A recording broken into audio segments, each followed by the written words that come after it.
Hello my friends, Russia is one more step closer to its collapse, and here is one more crack created. Probably you know this guy, his surname is Strelkov, Rudinov or Girkin. He has many names, but he is the war criminal responsible for drowning the MH17 over the Ukrainian territory. So today he and some of the other influences from the Z public community created the club of the Angry Patriots of Russia. They say in their Angry Patriot Club that Russia is on the way to lose this war in Ukraine, which is obviously true, but what they want to do is not to let the Russia to lose it. For now, they say that they will work according to the Russian legal law, but if they see the betrayal from the Russian command, everything may change. And they call themselves the last border of the Patriots, so if they see then the Russian regime collapses, they will take the power. They also say that the Russian business elite and Putin himself, they were not ready for this long-term war,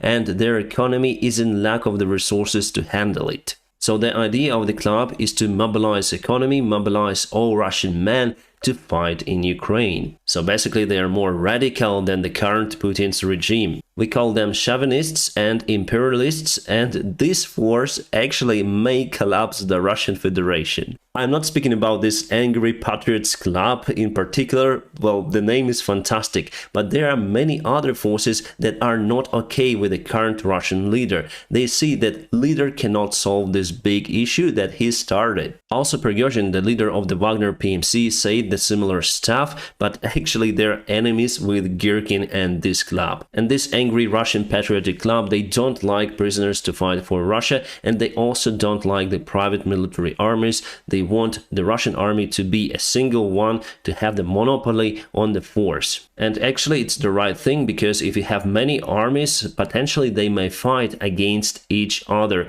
It happened in Russian history long time ago, then there were clashes between some sort of the regions, but now Russia is more or less united. However, those forces, the Russian Angry Patriotic Club, they also create this idea to disassemble from the current Russian policy. And obviously it's not the independent project. I think someone from the Russian elites supports Girkin, because he said all of the bad stuff about Putin and he's not yet in the prison. And just look at the faces of the guys who created this club, and it seems like it's not the Patriotic Club or something.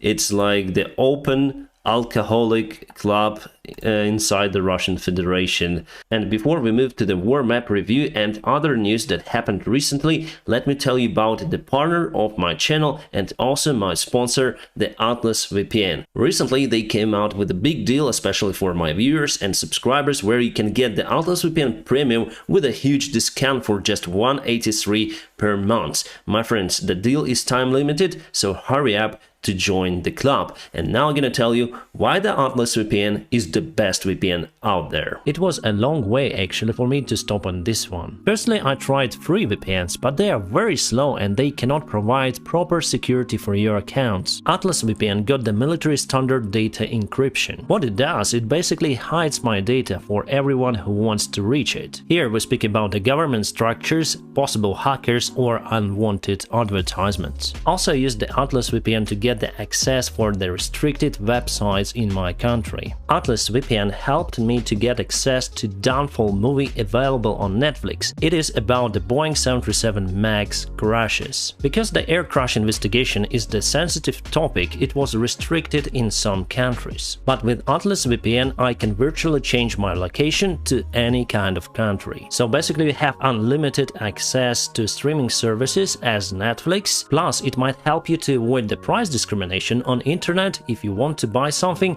like airline ticket or you want to book apartments on Booking. My friends, if you want to get secured, reliable and fast VPN, please visit the link below under this video, where you can have it just for $183 per month if you sign up for the 3 years deal, and you'll have 3 months for free. Together it is 83% of discount. awesome. Alright, now let's go to Crimea, because Russia is building lots of the defense lines over there, including the beaches of the Black Sea. Well, it seems like they've learned the lessons and now they're digging the trenches with a different shape, not just the straight line. But still, I'm out of clue why they're digging them just on the beaches. We don't have the marine fleet. We don't have anything that will help Ukraine to land on the beaches of Crimea. But on the land, they still continue to dig the straight-lined trenches. And I know that many of you commented that this particular trench is not against the infantry but against the tanks, but I think they still have some sort of the command, the bunkers over there. Sorry, you don't see it under my picture, but they do have the special spots where they can base the infantry. So it's the straight line trench. And this is one of the main entries to Crimea via the mainland, Chongar, and basically there you can see many forms of the trenches, and those are infantry trenches. Obviously it's the very important part, so Russia did everything according to the book out there. So if we zoom to Chongar, you'll see it here. This is one of the main roads. There's also Artemovsk over here and Chongar, basically two roads how you can get to Crimea. So before the full-scale war, it was the border between the occupied Crimea and Ukraine, but finally Russia went through this road and managed to occupy those vast territories. And now you can see how important those roads are. And yes, they are digging the trenches, they reinforce the defense because they are waiting for the counterattack from Ukraine. They expect that Ukraine would go from Melitopol to Crimea this year, but potentially the trenches would not be that effective because it's just a flat ground. No hills, nothing, even no trees out there. The only way how Russia can protect their defense lines is using the aviation,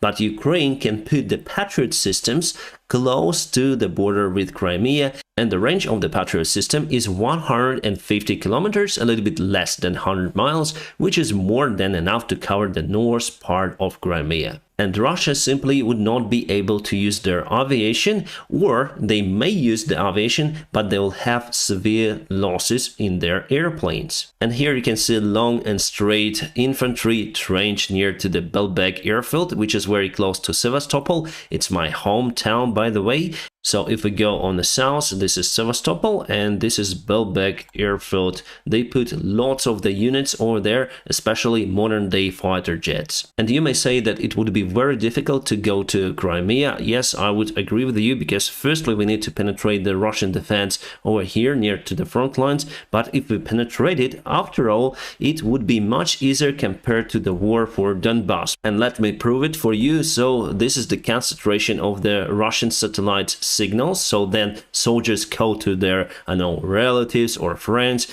The satellite signal goes and creates the information that some equipment may locate, and you can see that the most concentrative part for the Russian enemy side is on the Donbass. So for Donbass penetration, it is much harder than penetrate, for example, this line over here and go to Crimea, where it is not really that hard to fight compared to this area. So you see that for Crimea, they're just calling from their bases, nothing more. For Sevastopol, I don't know why don't we have the data. Well, Sevastopol nowadays is quite a closed city. Probably they even restrict some of the communication companies to use their data, because it could be public, as we see here on the map. It's better to go to Melitopol. Yes, it would be hard at first, but later on it would be much easier. And Russia also may send reinforcements to cut this part, so the counterattack should be very fast. Or it should be conducted from two of the directions. Recently we understood that Russia is moving out their forces from the Kimbursky Kosa, so potentially this part could be under Ukrainian control before the start of the massive counterattack. So if we take this part of the land, we would force Russia to concentrate lots of the forces in this region, and potentially we may send the reinforcements from Achakiv and start the counterattack from two of the directions, from this part and also from the north part to Melitopol, and in that case it could be very successful. I think if Russia was out of the nuclear weapons, it would be the proper time to attack it just right now, because they concentrate the most part of their army on Ukrainian territory. So our allies as Japan would reclaim their territories, and I think not only allies, but China would also take some part of the territory of Russia. Actually, I think China wouldn't do it until Putin got his power, but if they see the democratic change for Russia, or then Russia would start to collapse, I think China would dare to attack the Russian Federation. But they will do it only then the Russia is weak. It's the same stuff that Russia did with Ukraine occupying Crimea. Then it was the power transition in Ukraine because of the revolution. So for the possible attack in Crimea, we need lots of the long-range missiles. Plus, we need tanks to penetrate the Russian defense. We also have the Soviet-made Tochka U, but it's still not enough to target Chonhar. But if the front line would change closer to Crimea, we might potentially cover the trenches in Chonhar from Melitopol. So from all of the aspects, I think Melitopol direction is one of the most profitable for the future counterattack. Now let's go to Bakhmut, the hotspot. And as I heard from the news, there is no any change for today. Basically, I think because of the poor weather conditions, it was hell of a snow and Russians are basically stuck in their positions, but Ukraine also cannot counterattack in that region. It is just the suicide mission from any of the sides to move forward in that case. So definitely Russia still cannot push to encircle the Bakhmut city, and time works not in favor for Russia because Ukraine gets more resources, new reinforcements, and Russia has more losses, and the only resource that they can present are the old ancient Soviet tanks. Yes, they try to modernize them, but still it's not enough for this scale of war. And sometimes I read the comments about the modern Russian T-90 MS tanks. This is basically the modification of the Russian T-72, or it's better to say Soviet T-72 tank. Yes, they put new systems and modern day armor, but they produce just 20 tanks per year, which is not even close to Russian needs. So why is it happening? Because Russia is in lack of the spare parts for their tanks. All of the modern day aiming equipment that Russia uses was made in France by Theos factory. The electronics was, yes, partially China made, but also was supplied from Japan. And the same we can say about the simple bearings. But what is more important and what is behind the scenes usually are the factories. Russia needs the modern equipment to produce those tanks, and that equipment also requires the Western-made parts. Russia nowadays simply cannot produce the precise machine tools without taking the spare parts from the other countries. And you know what? The countries that are capable to produce those precise parts for the machine tools are our allies. Yes, China may potentially solve this issue, but it not takes months, it will take years. And again, that equipment would be made in China, so it's hard to say whether it would be precise or not. Because even China takes the spare parts from the Western allies if they really need to build something very precise. Alright, it seems like we deviated from the topic of the military map. Well, there are no any changes, my friends, for today,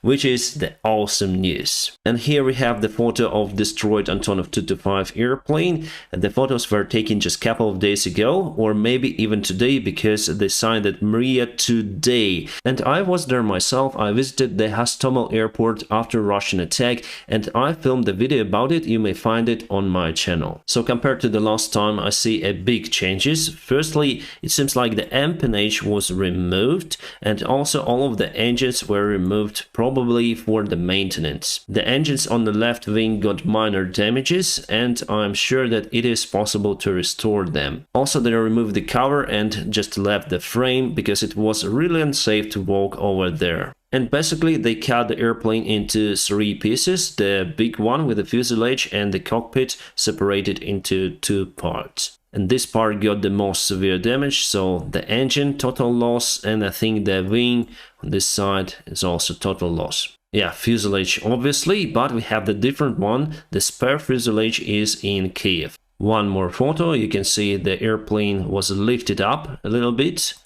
And this is the landing gear, very unique. 1, 2, 3, 4, 5, 6, 7, 7 landing gear struts. Those are very unique, and there is no more factory that is able to produce exactly the same landing gear struts. So it's the big problem because there are just, I think, 4 landing gear struts like that on Antonov factory. But nevertheless, I still think that Antonov 225 will be rebuilt. And obviously it should be done after the war is over. The Polish Prime Minister said that Ukraine will buy 100 units of Rosa-Maki infantry vehicles. So it's not a gift, but the deal, and Ukraine will pay the funds for it.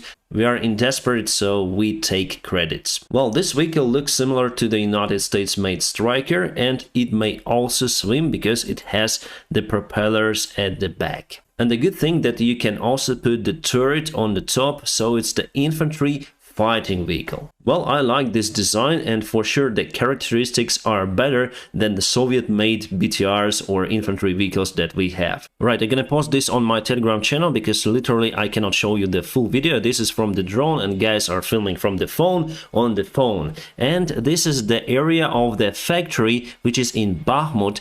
And the comments for the video stated that it was filmed a few days ago before the snow precipitation, and here is the result of the Tochka-U, the Soviet-made rocket system that totally crushed the building with the Wagner armed forces. So indeed, Ukraine moved the forces out from the factory, but it doesn't mean that we stop fighting for it.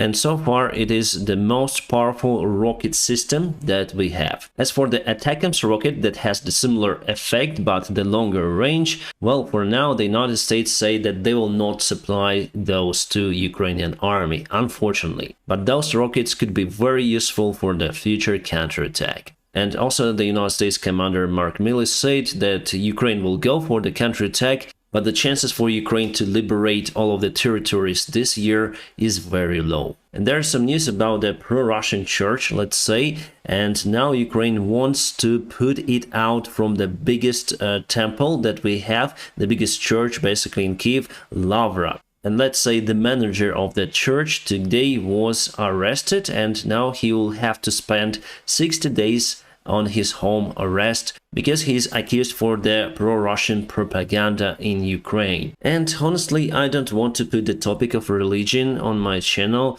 the same that I don't want to put the topic of American politics on my channel.